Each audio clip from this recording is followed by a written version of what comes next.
Hey, I think spring is finally here in northern Illinois. It's a warm day, the birds are chirping, and just got that fresh smell in the air, which I really love. Anyway, completed reading The Storm of Swords about 2 months ago, and I've been wanting to make a video on the whole Game of Thrones series, but I think I'm just going to do this book for the time being. But so far, this is my favorite in George Martin's series. It's 900 pages, and we get to learn a lot more about the workings on the wall, mostly because Jon Snow and his position that he's going to be taking. Through the first two books, we've heard about this character, Jaime Lannister. However, we never got to see his perspective through his eyes, and we do in this book. The first two books, Jaime Lannister is introduced as the Kinslayer, or the Kingslayer, I should say, and he's painted in a very bad light. And in this book, we get to hear his story on why he decided to kill the king, whom he took an oath to protect. And I gotta say, he's a pretty fascinating guy. Very funny, just like his brothers, Tyrion. But, he's mean. He can be aggressive. He kind of knows what he wants. At least he thinks he does. But once he tells his story about, why he killed the king, really changed my view about him.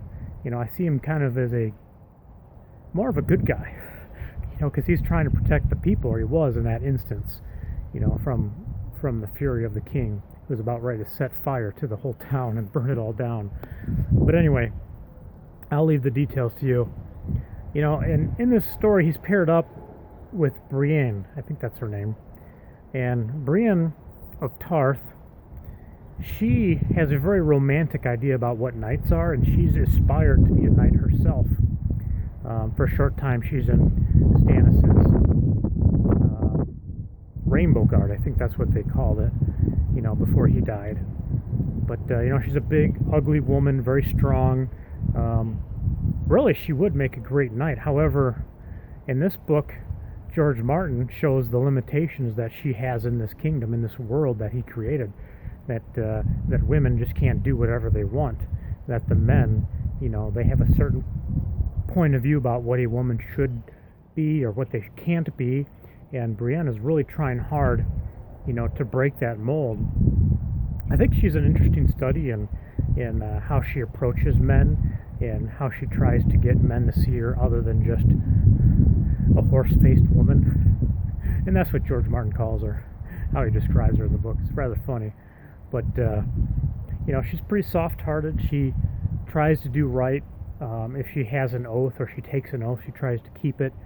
And she really is an upright person. And when she gets paired with Jaime, their personalities clash at first, and they really don't like each other. But as their journey progresses towards the south, as they're heading towards King's Landing, they start to come to some sort of understanding about one another, and they start to appreciate their differences. Certainly, there will be differences between the two because their goals are very different, but it just kind of shows you how once two people start communicating their differences and start talking, that there can be some compromise and some understanding, that people don't have to live in hatred of one another and fear of one another.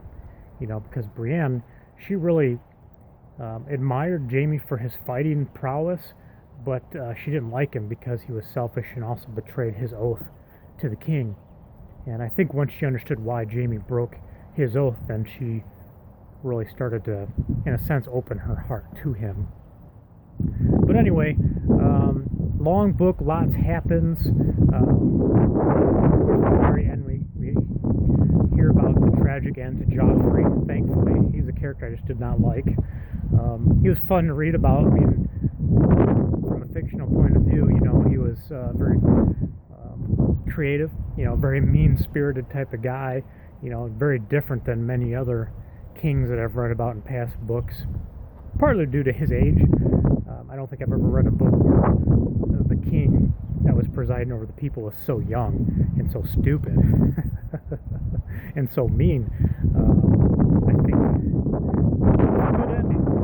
I don't think George Martin goes for, trying to give the fans what they want, but in this case, I think he did give the fans what they want when Joffrey was killed.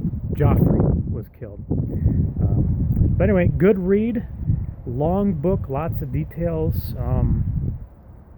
I took my time reading it, and I hope you do too. And tell me your thoughts if you've read it. I've never seen the TV series, so I don't know how closely that goes with the books. But so far, the series is really good. I just started book 4, and I'm looking